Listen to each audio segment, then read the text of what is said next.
लेकिन सर अब समझने वाली बात यह है, ये जो शानदार रिकवरी या टर्न अराउंड मार्केट ने दिखाया है, क्या ये रिलायबल है? क्या ये रिकवरी टिकेगी? देखिए, ऐसा है कि पहले ये समझिए कि बिकवाली का दाव गिरे क्यों आज सुबह सुबह। हाँ।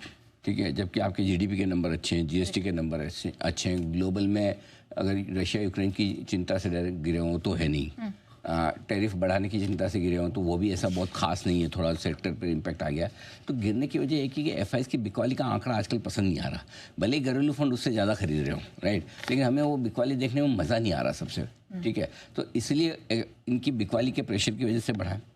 अब नीचे से रिकवर क्यों है? रिकवरी का भी कारण आपके पास साफ है। अल्टीमेटली पैसा तो पैसा है, जितना बेच रहे हैं उसके उतना का उतना है, उसके आसपास की खरीदारी हो रही है तो कहीं से तो सपोर्ट भी आएगा, और वो सपोर्ट आपको लोअर लेवल से आता दिखा है घरेलू फंड्स की तरफ से।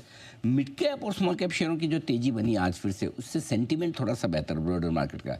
ब्रॉडर मार्केट का सेंटीमेंट आपको मजबूत चाहिए, तो आज ऐसे इंडेक्स देखने पे कमजोर लगेगा, लेकिन ऐसे दिल में और दिमाग में कमजोरी वाली फीलिंग नहीं है ना। वो ऐसा नहीं लग रहा खराब है मार्केट। किसी को पूछोगे आपके कैसा, ठीक है ना, ठीक है, हाँ मतलब क्या ठीक है यार, अब थोड़ा बहुत निफ्टी ऊपर नीचे होगा, रोज थोड़ी बढ़ेगा, है ना, ये फीलिंग आई। बैंक में हाँ ठीक है, शुक्रवार को इतना भागा था, आज आराम कर रहा है, चल जाएगा ना, आज नहीं तो कल। ये वाला कॉन्फिडेंस कब आता है? जब आप ब्रॉडर मार्केट में तेजी देखते हैं। आधा % से ज़्यादा आपका अगर mid cap small cap index मजबूत है तो वो वहाँ से आपको कॉन्फिडेंस आ रहा है। और कहाँ से आ रहा है? जिन मिड कैप स्मॉल कैप शेयरों में एफआईज की बिकवाली का डर नहीं होता, वहाँ तेजी होती दिख रही है, क्योंकि एफआईज के पास होते हैं ज़्यादातर large caps, Reliance, TCS, HDFC bank plus ये सारे, तो उन्हें बेचना तो वो बेचने होते हैं। कुछ मिड कैप्स हो सकते हैं, लेकिन स्मॉल कैप तो उनके पास हार्डली होते हैं कोई, तो वो होते नहीं, तो आती भी नहीं सेलिंग, और इसलिए वहाँ से थोड़ा बेटर है। जहाँ तक खरीदारी का सवाल है, प्राइवेट बैंक थोड़े से कमजोर है, लेकिन सरकारी बैंकों में बढ़िया तेजी बनती हुई आपको दिख रही है इस वक्त। ठीक है, इससे पहले कि हम आगे बढ़ें, यूएस फ्यूचर्स को समझे, आपको बता दें सुबह ही सर ने इस बात का जिक्र किया था कि पीएसबीज कंपैरेटिवली यहां बेहतर प्रदर्शन दिखाएंगे। इस हफ्ते अगर बैंक से कुछ लेना तो आपको प्राइवेट सेक्टर बैंक के बजाय पब्लिक सेक्टर बैंक लेने। अच्छा, क्योंकि अगर आरबीआई ने रेट कट ½ % किया, पीएसयू बैंक ज्यादा दौड़ेंगे, ध्यान रखना, पीएसयू बैंक खरीदो बजाय प्राइवेट बैंक के। क्लियर है?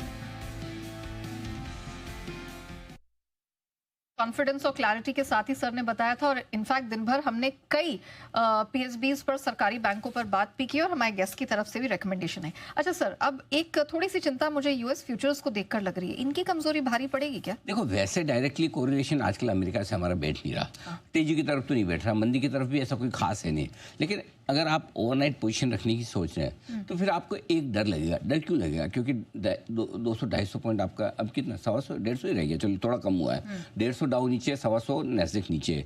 क्यों नीचे है? कि भाई रशिया यूक्रेन की टेंशन का आज इम्पैक्ट आ सकता है, टैरिफ का इम्पैक्ट आ सकता है, तो टैरिफ की वजह से आजकल अमेरिकी बाजार थोड़ा सा एक्शन में आता है। इसलिए आज क्या है, आपकी तेजी पर, रिकवरी पर ब्रेक लगाने का काम दो चीज़ें करेगी, एक एफआईज की बिकवाली और दूसरा ये डाउ नेस्डैक फ्यूचर्स की कमजोरी। तो अगर हमारे बंद होते होते अगर Dow futures, Nasdaq futures flat हो जाए या रिकवर कर जाए तब तो ठीक, अदरवाइज ये वीकेंड का सेंटीमेंट दिखा रहे हैं, मंडे मॉर्निंग का सेंटीमेंट अमेरिका में अब शुरू होगा, है ना, और वो अगर रिकवरी हो जाए तब तो आपको कॉन्फिडेंस रहेगा, शाम को ज़्यादा नहीं गिरेंगे।